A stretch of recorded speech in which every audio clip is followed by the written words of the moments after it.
Le grand direct de la santé, Thomas Joubert. Avoir un animal de compagnie, on le sait, c'est parfois des frais de vétérinaire qui peuvent, dans certains cas, être très très élevés. De plus en plus, il existe des assurances pour animaux, des mutuelles. Est-ce vraiment utile? C'est la question qu'on va se poser ce matin avec Hélène Gâteau, notre médecin vétérinaire dans cette bande du grand direct de la santé. Est-ce qu'il faut s'en méfier aussi? C'est des questions qu'on va se poser.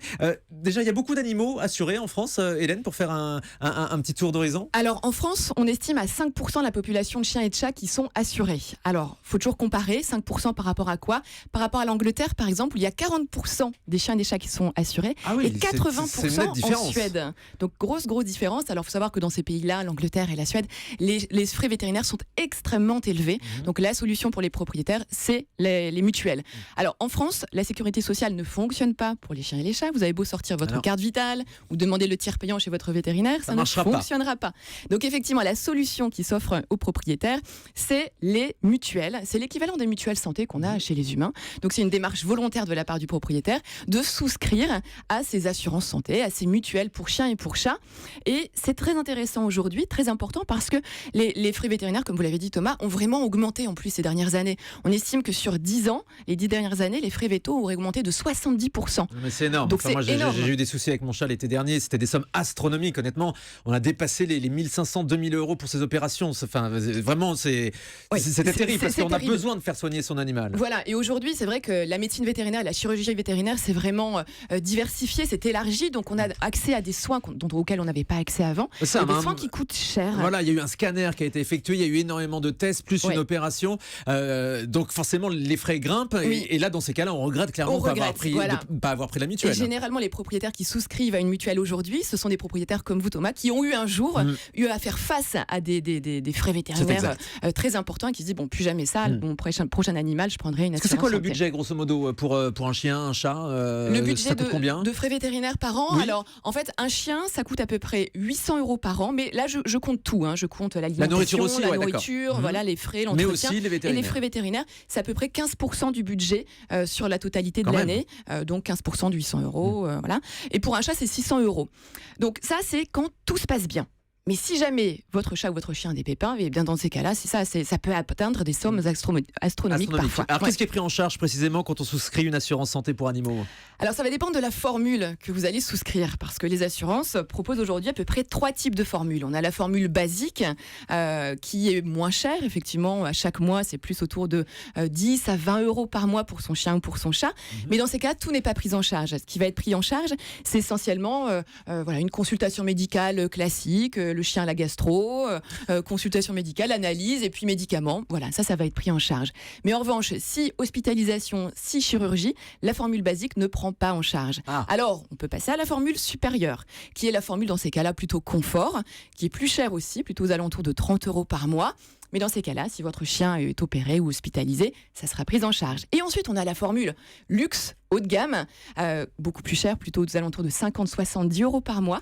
Mais dans ces cas-là, voilà, ça commence à faire. Mais dans ces cas-là, vous avez beaucoup de choses qui sont prises en charge, comme par exemple ce qu'on appelle les packs prévention, c'est-à-dire la vaccination, les antiparasitaires externes et internes, éventuellement parfois les soins dentaires, les détartrages.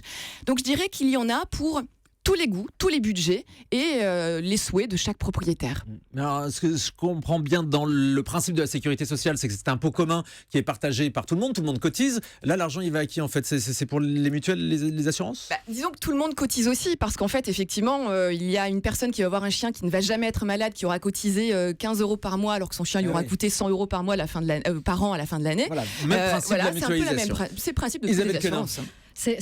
Hélène a tout à fait raison de dire que ça fonctionne comme les mutuelles et ça a les mêmes défauts que les mutuelles.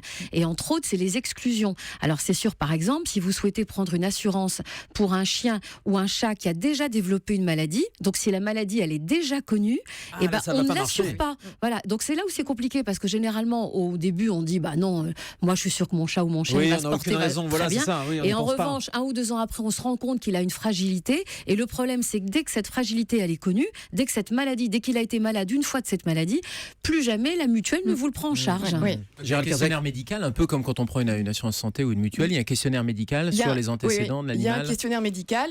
Certaines assurances demandent effectivement une visite médicale chez le vétérinaire avant la souscription pour être sûr que l'animal n'a pas déclaré quelque chose avant la souscription. Mais en même temps, c'est normal de se prémunir contre les fraudeurs. Votre chien, vous amenez chez le chien chez le vétérinaire aujourd'hui, il vous dit il faut l'opérer dans 3 jours. Hop, vous souscrivez une petite assurance, elle va être prise en charge. Non, il y a aussi ce qu'on appelle le délai de carence. C'est le délai qui est nécessaire entre le jour où on va souscrire, on va signer le contrat et la prise d'effet vraiment du contrat et la prise en charge des soins. Vous avez un animal de compagnie, Gérald Kersak ? Oui, moi j'ai un chat, mais je voudrais juste revenir sur le terme mutuelle. Est-ce que ce sont vraiment des mutuelles avec un principe de mutualisation du risque, ou est-ce que ce sont des compagnies d'assurance? C'est plutôt des assurances privées. Oui, c'est des assurances privées. Alors il y en a plusieurs, je pourrais citer la Bulle Bleue, je pourrais citer Assure au Poil, aussi des banques comme la Banque Postale aujourd'hui proposent aussi des contrats d'assurance pour les chiens et les chats.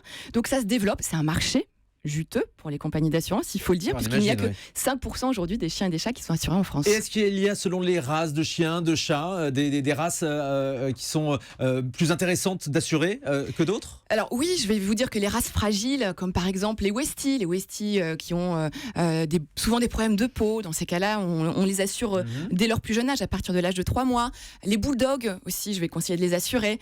D'ailleurs, le top 3 des chiens les plus assurés, c'est 1, le bulldog français, 2, le labrador et 3, le yorkshire. Mais après, voilà, tout est question de chance ou de malchance. C'est-à-dire qu'un Westie pourrait très bien passer 15 ans de sa vie sans aucun problème médical et un croisé va demain sortir de votre jardin en toute vitesse et se faire renverser par une voiture. Ils sont inégaux, évidemment, face à la maladie. Isabelle Quenin. Il y a même des clauses qui sont assez surprenantres, comme la clause parachute. Mais vous y connaissez vachement bien. Vous avez souscrit vous-même pour un animal ? Moi, j'ai un chat et c'est vrai que j'ai regardé. Puis maintenant, il a 3 ans, donc on m'a dit maintenant c'est un peu terminé, il fallait le faire. Donc je me dis c'est pas grave. Mais moi, je me suis renseignée et j'avais vu la clause parachute. Et la clause parachute, c'est la clause qui vous indemnise si votre chat passe par le balcon. Alors généralement c'est une option à prendre en plus en fait. Voilà, c'est donc l'option parachute si votre chat pas de bol, il passe par le balcon.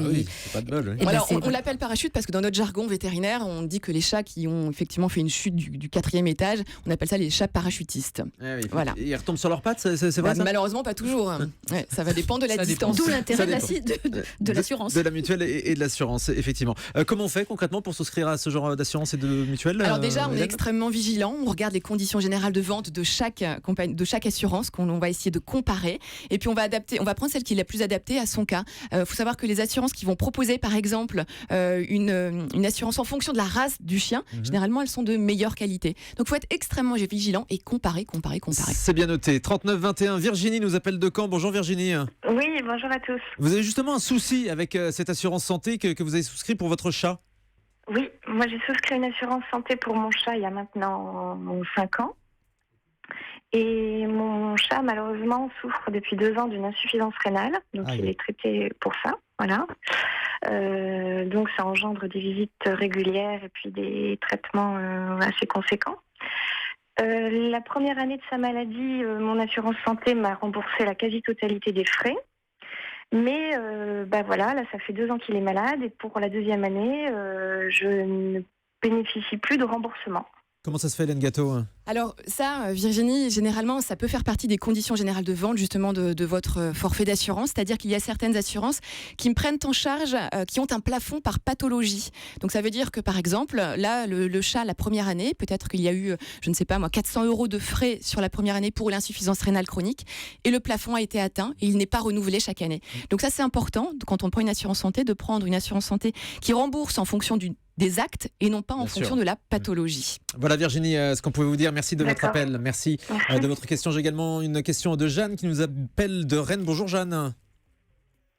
Vous nous entendez Jeanne ?